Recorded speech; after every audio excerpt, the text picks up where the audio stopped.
gravação começou. Aqui embaixo, ó, aqui, ó, deixa eu grifar isso aqui.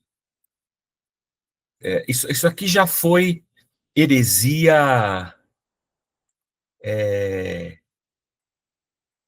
O marcionismo já foi heresia combatida pela igreja, já ficou para trás, já foi vencida, superada. Marcião era o cara que criou e o Marcial, ele era um cara que achava que o Deus do antigo não era o mesmo Deus do novo, que haviam dois deuses diferentes, porque não cabia na mente do Marcião a tamanha diferença entre o Deus do antigo, que manda Josué matar a criança, manda Josué matar idoso, matar todo mundo, destruir árvore, acabar com tudo, e aí chega o Jesus do Novo Testamento, paz e amor. O Marcião já lá no século III, século IV, já veio com essa teoria aí, com essa teologia de que Deus que eram dois deuses diferentes. Não obstante isso aqui ser uma jornada antiga, que a igreja já lutou contra essa heresia, já venceu, isso aqui já ficou no passado. Eu vou dizer para vocês que hoje em dia há um movimento muito forte, muito grande, de uma leitura das Escrituras, e por isso eu acho que esse capítulo especificamente aqui, ele é muito pertinente para a gente hoje. Porque é um movimento hoje de uma leitura bíblica de desmanche, de desmonte,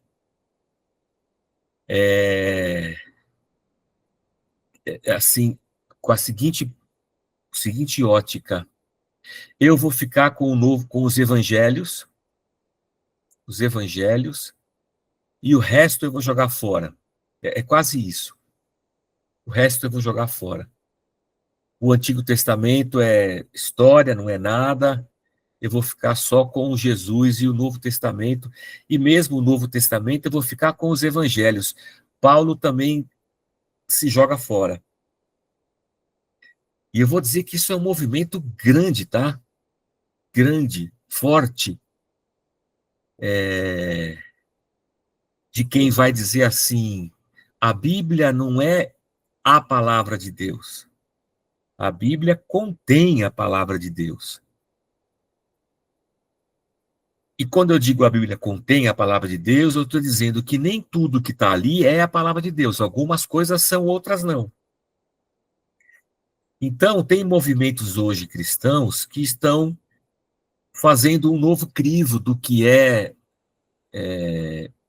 sagrado, sabe? Do que é inspirado por Deus, do que deve estar no cânon bíblico e do que deve não estar. E aí, estão tirando muita coisa para fora, jogando fora, né? E a pergunta que não quer calar, e eu já conversei com algumas pessoas que pensam assim, eu falei, tá, mas fala para mim assim, você tem 2000 anos de igreja, com todos os seus erros, tá? Não vou jogar fora, e eu não vou desprezar isso. Idade média, e todos os erros da igreja. Mas você tem 2000 anos de homens tementes a Deus, preocupados com a fé, com o que receberam, porque o evangelho e tudo que nós temos, nós recebemos. Agora, o que a gente vai passar para frente? Né? O que nós vamos deixar para o próximo?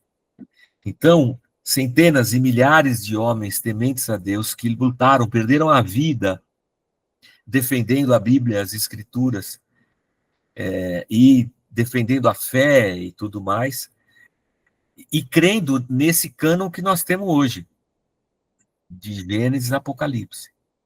E aí hoje, 2000 anos depois, eu acordo e falo assim, não, mas isso aqui não.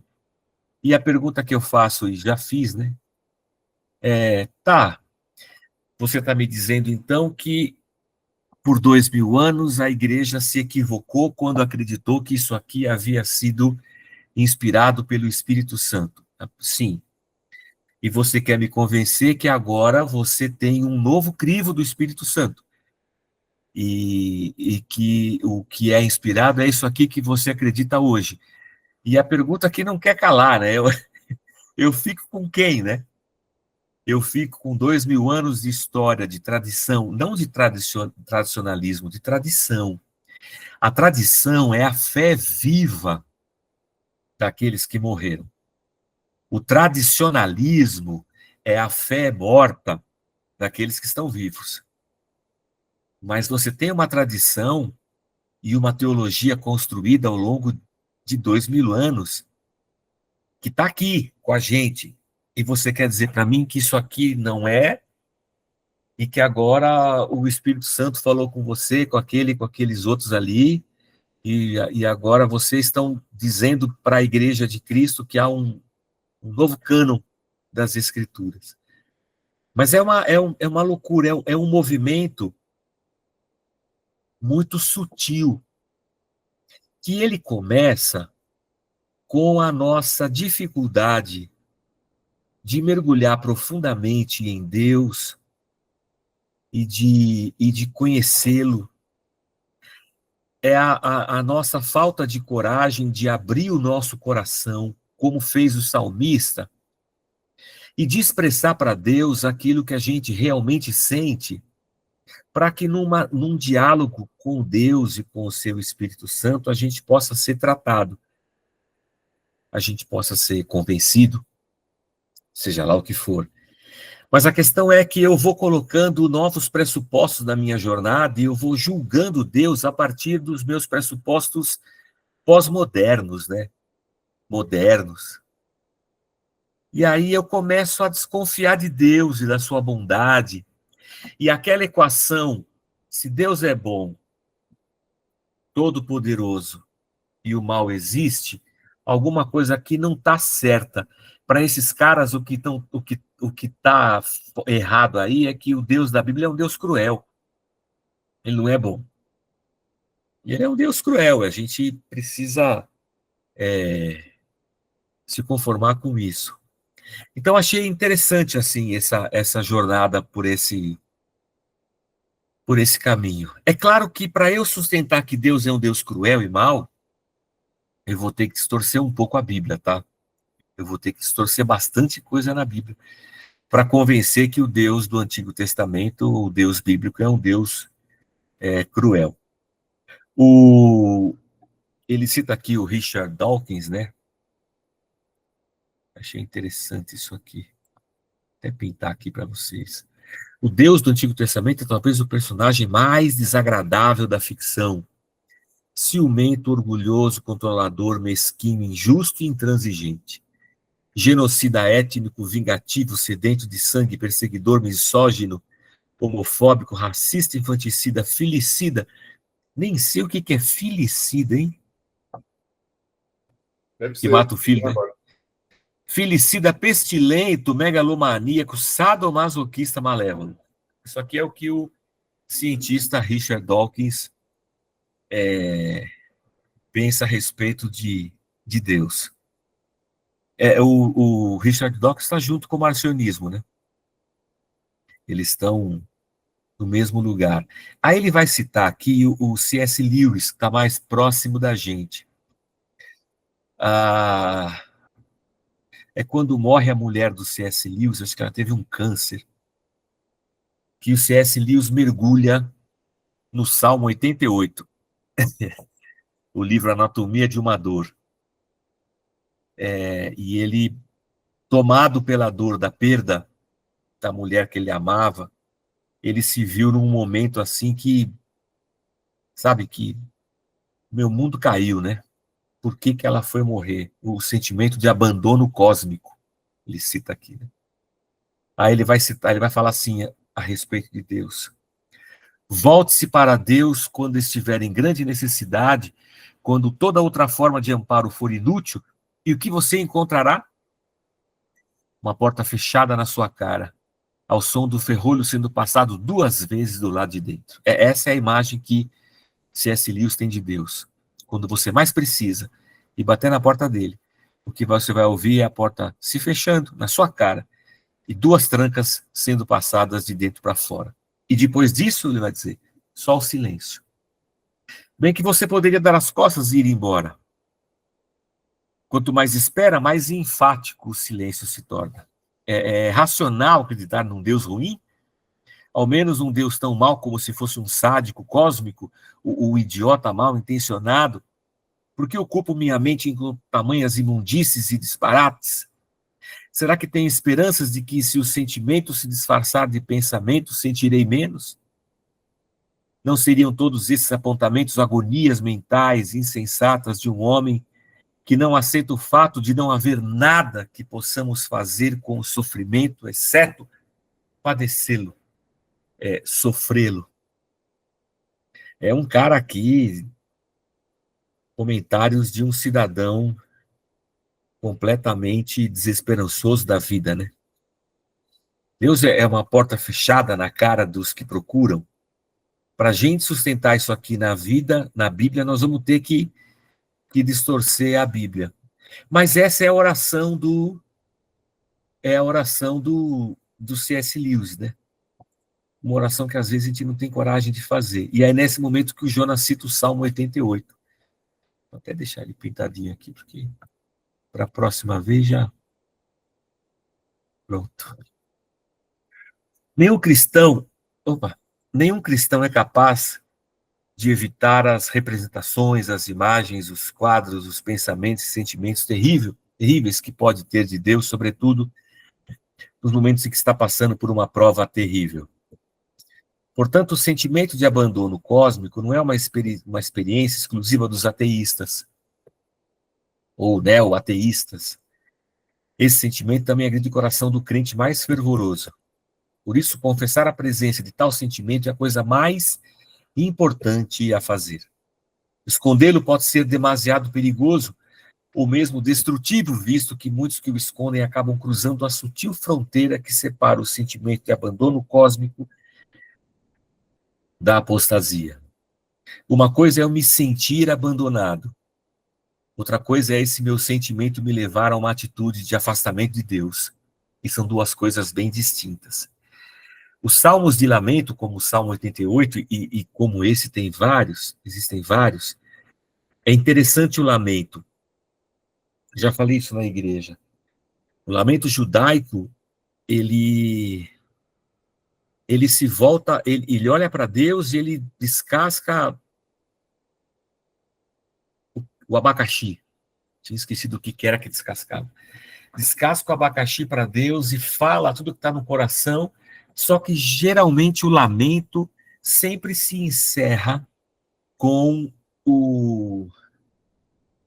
aquele que lamentou glorificando a Deus. Assim, puxa, Deus, eu clamei, o Senhor não me ajudou, eu procurei, o Senhor não estava lá, eu estou me sentindo um lixo, estou morto, estou desamparado, mas o Senhor é Deus. No meio do abandono, do sentimento de abandono cósmico, eu não tiro conclusões. Eu só exponho para Deus o que está no meu coração. Eu não tiro conclusões assim, Deus é realmente isso, então eu vou embora, Deus não funciona, Deus... Não. Eu estou reclamando todas as minhas reclamações, mas no fim delas eu vou dizer, mas Deus é Deus e eu sou eu. Mas Deus é bom, Deus continua sendo misericordioso, ou seja, o fim do lamento é sempre adoração. O fim do salmista, o fim dos salmos de lamento na vida de um salmista é sempre um rompimento assim em adoração, em louvor, em quebrantamento, em confissão, ou seja, eu apresento a Deus tudo aquilo que está no meu coração, mas eu não deixo de crer nele. Ele não deixa de ser o Deus bondoso, maravilhoso, perfeito. A única coisa é que eu não posso orar para esse Deus uma oração diferente dessa que eu fiz, porque é isso que eu tenho no meu coração. Qualquer outra oração que eu fizesse seria mentirosa, seria hipócrita, seria um engano. Eu me engano e tento enganar a Deus. Então, o salmista e o judaísmo, eles não se privam de lamentar.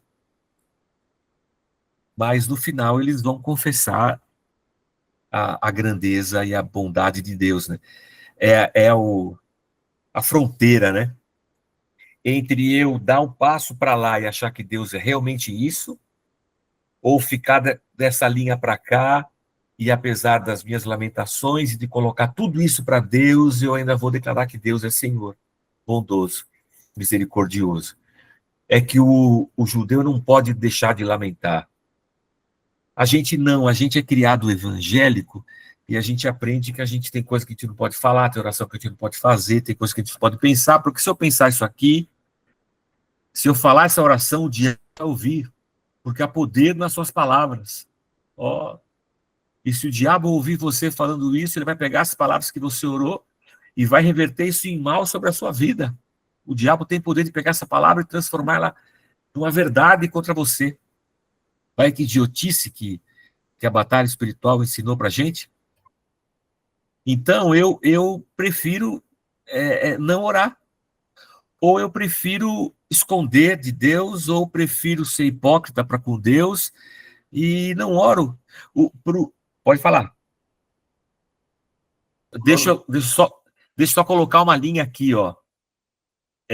Tentar separar reclamação, murmuração de lamento. A gente tem que separar essas duas, a gente tem que aprender isso aí. Para nós que estamos lendo essa literatura, eu vou, como a Sueli, eu vou dizer assim, é uma literatura, é um tipo de literatura, de escrita, ok, mas para um judeu, isso aqui não é uma forma de literatura, isso aqui é a maneira a partir da qual a vida dele foi moldada. Ele é um cara que não nega a sua dor diante de Deus. Ele não tem problema em reclamar, não é reclamar assim, murmurar, porque o povo murmurou no deserto e o fim da murmuração do povo foi um bezerro de ouro.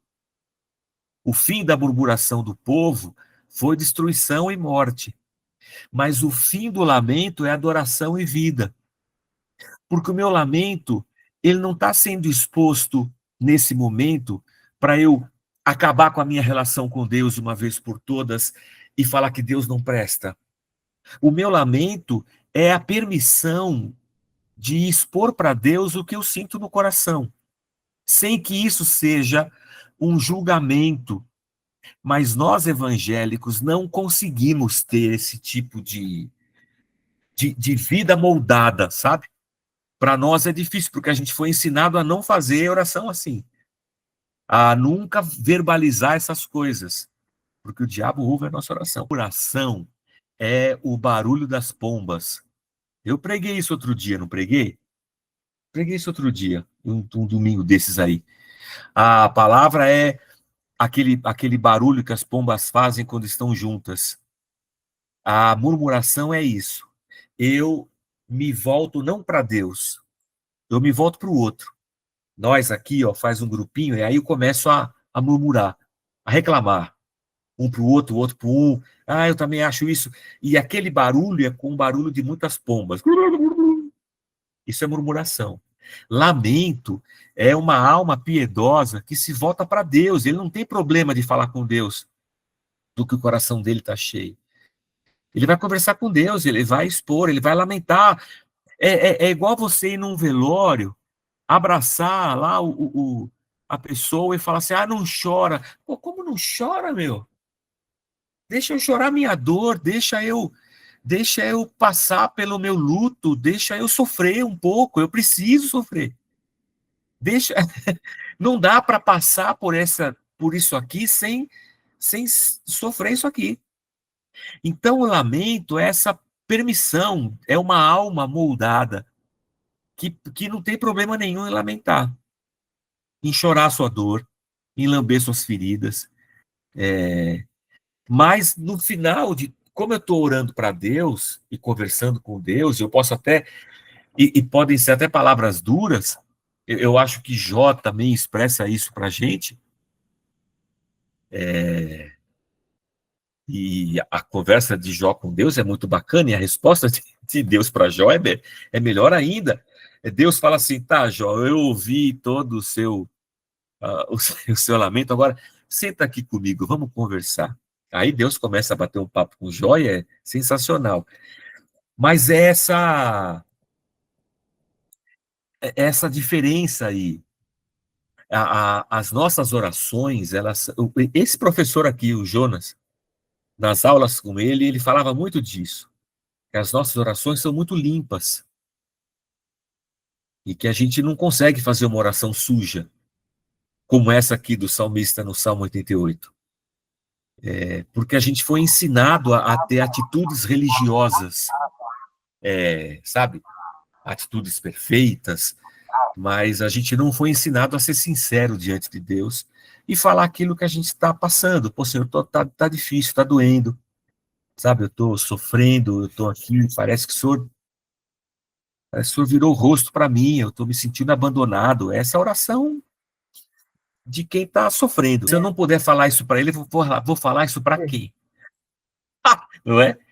Mas aí o que acontece? É por isso que a linha aqui, ó, esse negócio aqui, ó, a, quando eu não oro, quando eu sou proibido dessa oração, quando eu prefiro esconder isso, eu posso, a partir disso, cruzar uma linha que é destrutiva, porque o sentimento de abandono se cristaliza dentro de mim e eu me volto para Deus em revolta. A culpa é de Deus, Deus é ruim, Deus não é bom, Deus é mau, esse aqui não é o Deus do Novo Testamento. E eu começo a querer construir, eu vou recortando com uma coxa de retalhos para poder explicar Deus a partir das minhas próprias concepções. Em uma linguagem mais pastoral, pode-se dizer que, a despeito das dúvidas e dos dilemas inconfessos tomarem proporções inimagináveis, o melhor que temos a fazer é, em oração, trazê-los à luz quanto antes. Deus não enviará um raio para fritar nossa cabeça e dar cabo de nossa vida só porque temos dúvidas. A propósito, não podemos jamais nos esquecer de que o culto a Jesus começou quando um discípulo expôs sua incredulidade, quando Tomé deu voz à sua dúvida.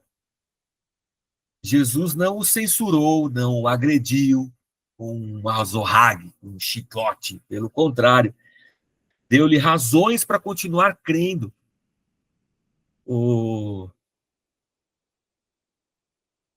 Os discípulos disseram: Tomé, Jesus ressuscitou. E Tomé vai dizer assim: eu só acredito vendo. Eu só acredito vendo. E aí estava lá de novo, os discípulos reunidos, e dessa vez Tomé estava lá. Aí a porta, sem que a porta se abrisse, ou a janela, o Jesus, o Cristo ressurreto, aparece. E aí você fala assim: nossa, ele vai acabar com o Tomé. Aí ele não faz isso. Ele convida Tomé e ele dá a Tomé razões para continuar crendo. Ele fala: Tomé, encosta aqui, ó, na minha ferida, na minha mão, do meu lado, põe a mão aqui. Creia. E aí o Tomé vai dizer: tu és meu Senhor e meu Deus. Que coisa sensacional, né? Quando eu olho para isso aqui, eu falo: meu Deus do céu. Eu acho que tem muito líder evangélico e religioso nesses dias que, ao invés de estimular a pessoa em crise a encontrar-se com a fé e com Deus, oprime mais, sabe? Joga o cara mais para baixo ainda. Cristo não apenas sabe transformar água em vinho, ele também sabe transformar nossas dúvidas em culto. Não são poucas as pessoas que nutrem certa desconfiança de Deus, até mesmo por causa de algumas passagens da Bíblia, em especial Gênesis 22, que é o texto do Isaac, né? Cara, você olhar para esse texto e falar que que Deus é filicida, é torcer muito o texto, mano. Pelo amor de Deus, né, meu? O menino não foi morto, a metáfora de Cristo aqui é sensacional, Deus providencia o sacrifício, é Deus quem vai para o sacrifício em Cristo, e eu querer chamar isso aqui de um Deus ruim é o fim da picada. Ai, que mais aqui que a gente pode falar? A gente não estava lá, né, meu? Mas o Isaac não é uma criança de colo. Isaac é um jovenzinho, foi andando, sei lá, um pré-adolescente, adolescente. Ele levou algumas coisas. Como é que ele se deixou amarrar, colocar no altar? É um texto muito, muito interessante, né? Eu posso, eu posso pensar, porque estava todo mundo ali envolvido nessa lógica da fé, talvez, inclusive o Isaac, sim, mas o texto não deixa para a gente espaço para a gente repensar no desespero, sabe? Na revolta, no desespero, nada disso está no texto. No texto está uma paz perene, assim, até que realmente Deus providencia o sacrifício. É sensacional. Ah, quando leio Gênesis 22 e pondero sobre as afirmações de Dawkins, sempre chego à conclusão de que nos escandalizamos por aquilo que menos deveria nos escandalizar. Afinal, o que mais deveria nos escandalizar não é a atitude de Deus, que pede o sacrifício de Isaac, mas a atitude de Abraão, que levantou o cutelo para imolar seu próprio filho. O pedido de Deus para um pai sacrificar seu filho não deveria causar mais espanto do que a coragem do pai, que, diga-se de passagem, deveria amar Isaac mais do que a si próprio. Erguer o cutelo para matar seu próprio filho. Isso é interessante também, né? Eu fico escandalizado com Deus pedir, mas não fico escandalizado com o, o Abraão levantar o cutelo para matar, né? Mas é interessante essa colocação aqui do Jonas. Ah, aí ele vai discorrendo sobre Gênesis 22, né? Onde mais ele continua discorrendo, vai falar sobre Abraão, ele vai viajando aqui, ele vai batendo só em cima de Abraão e do Dawkins.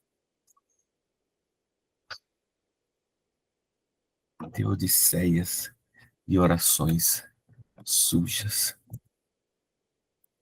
O Vitória Amarelo. Tá. Meu povo, cadê vocês? Aqui. Vocês tinham sumido aqui da minha. Ah, antes de viajar, eu estava dando uma aula sobre. Gravei 2 aulas para o Caminho das Letras. Uma aula de Miqueias e uma de Oséias. E Oséias é um dos livros do Antigo Testamento que eu mais acho assim incrível, sensacional, sabe? Extraordinário. Oséias é um negócio de louco, né? E eu vou até encerrar esse nosso bate-papo aqui de hoje, lendo um versículo de Oséias e a gente vai dormir. Ah, ah,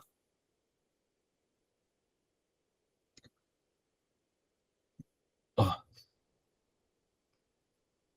deixa eu compartilhar aqui com vocês. É aqui, perto aqui, vou para cá. O Oséias é um profeta, Deus chama Oséias, e semelhantemente a Jonas, Jonas não tem mensagem, né? Se você, vou ler o livro de Isaías. O livro de Isaías São os oráculos de Isaías, o que Isaías falou.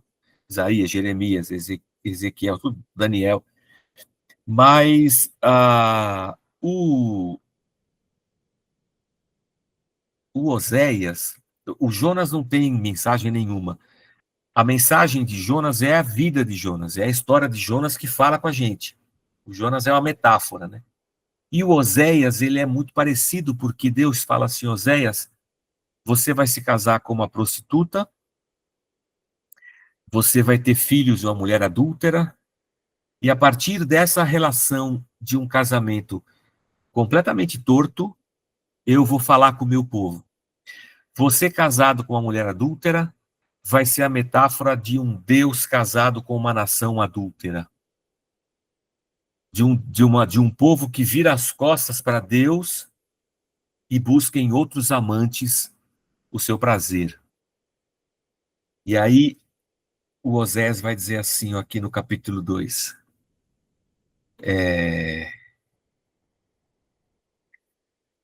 Apresentem acusações contra sua mãe, pois ela já não é minha esposa e eu já não sou seu marido.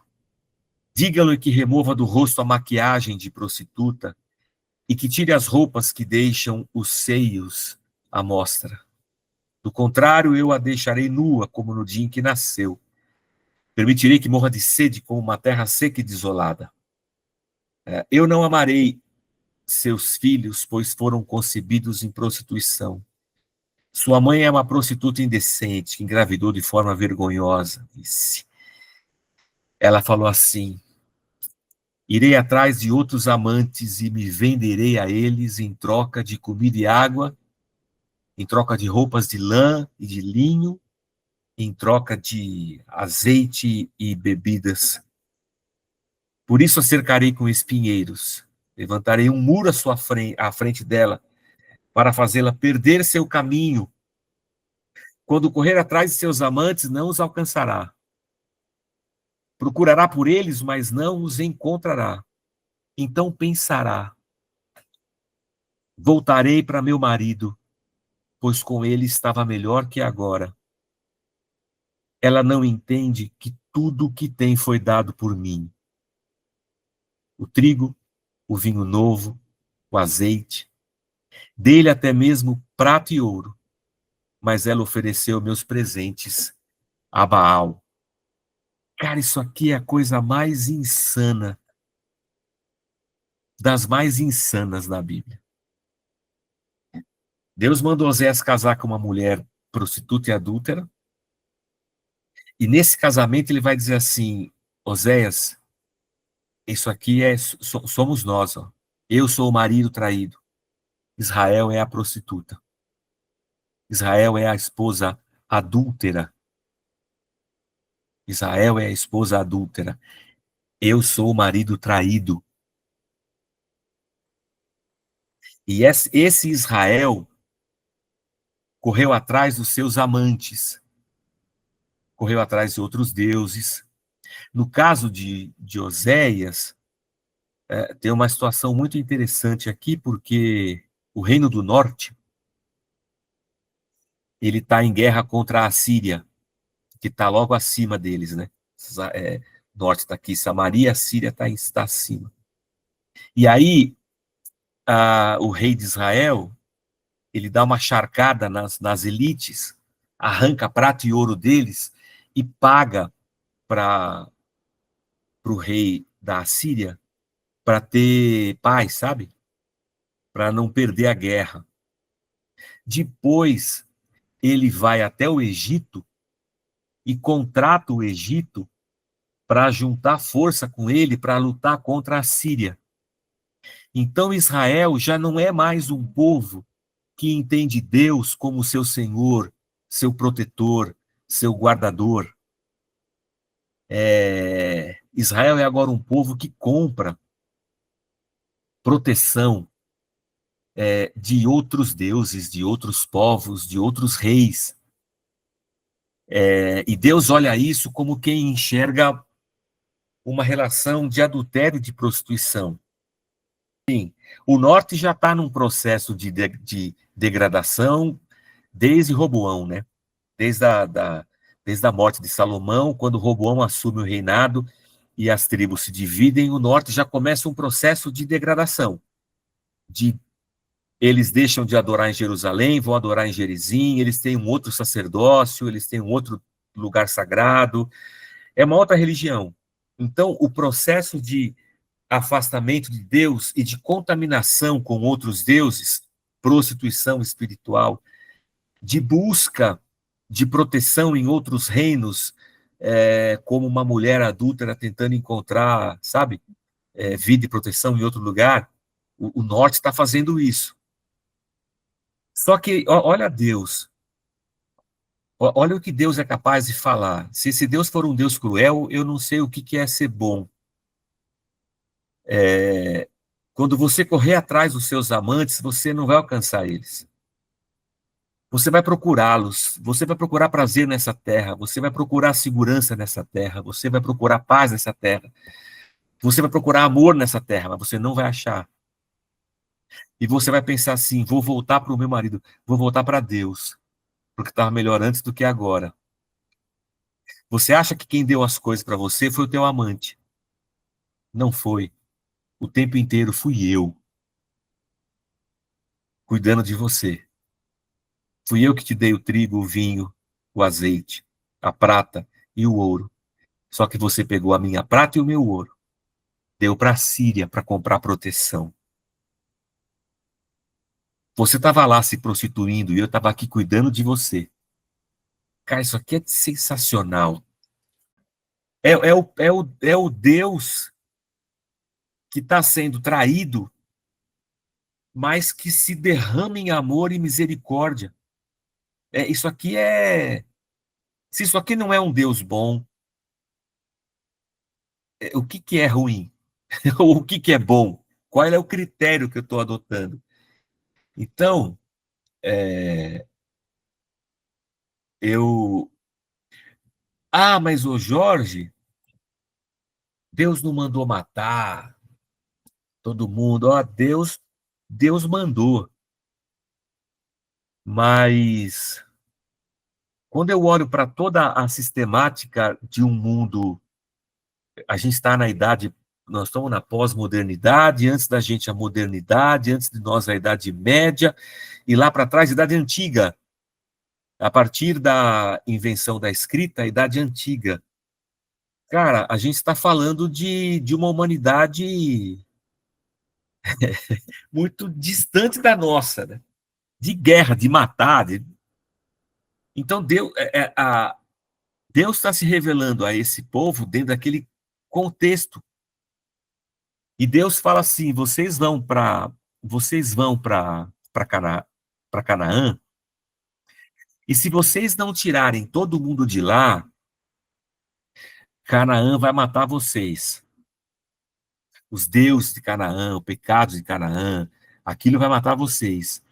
Eu não consigo olhar para isso aqui sem eu perceber uma metáfora gigantesca de um ser humano no mundo. Se eu não. E aí, quando eu olho para o Novo Testamento, se o teu olho te escandaliza, corta.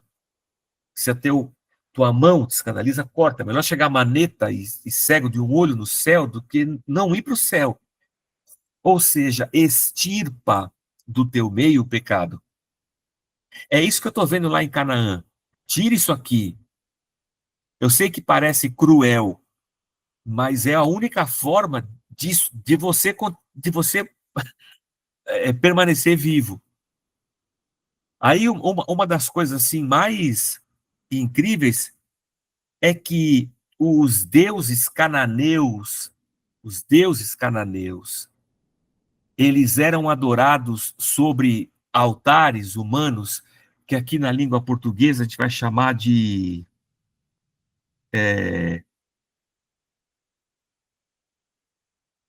puxa, a palavra me fugiu. Como é que chama aquele negócio que bota o santo em cima?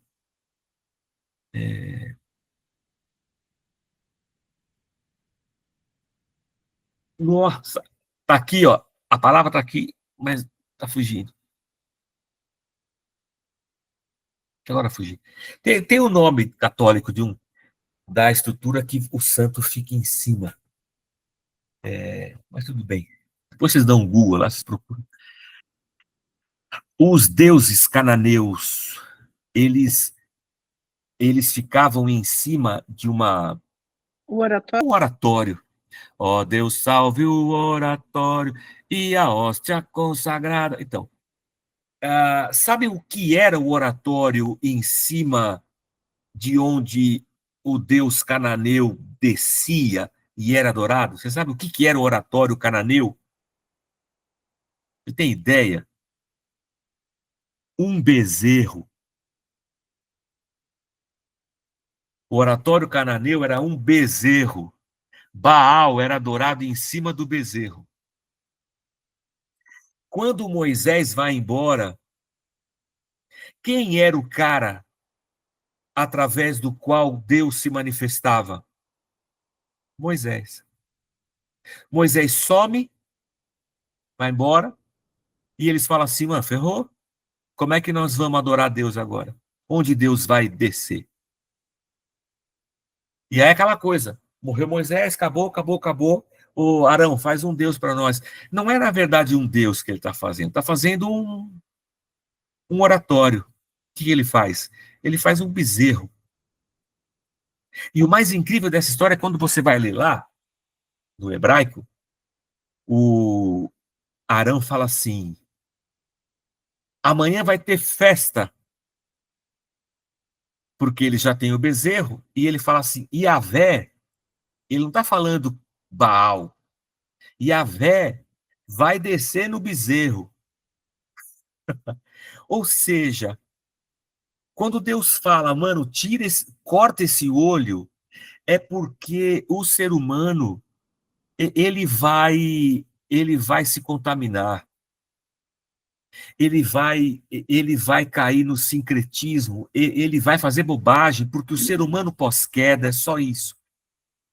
Então, tudo isso é uma metáfora gigantesca de Deus dizendo para nós andarmos em santidade e nos consagrarmos a Deus. Não vos conformeis com esse mundo, mas santificai-vos. Né? Então, essa tentativa de atribuir a Deus uma maldade não é outra coisa senão a tentativa de Deus se manifestar num mundo completamente caído e degradado, criando um povo para que desse povo viesse o Cristo e a partir de Cristo a salvação se manifestasse a todos.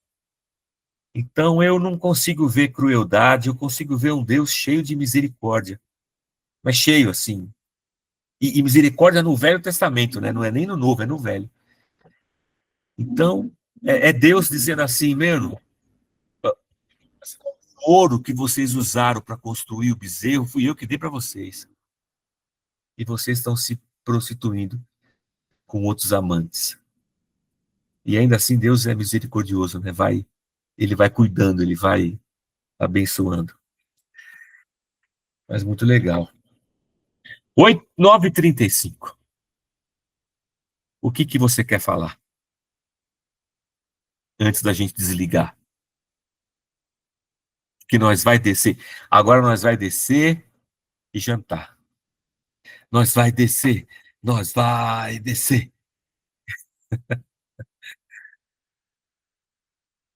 Podemos, então?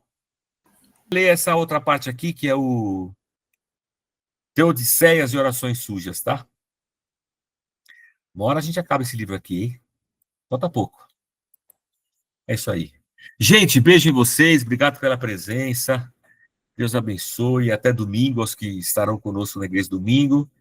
E fiquem com Deus. Amanhã, quarta-feira, eu não estou na igreja. Amanhã o Resgate vai tocar numa igreja no interior de São Paulo.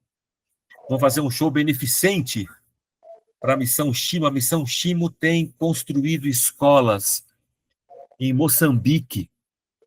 A Missão Shimo se uniu à Convenção Batista, se eu não estou equivocado. A Missão Shimo é de uns presbiterianos. Presbiteriano misturado com Batista. Isso é confusão no céu, né?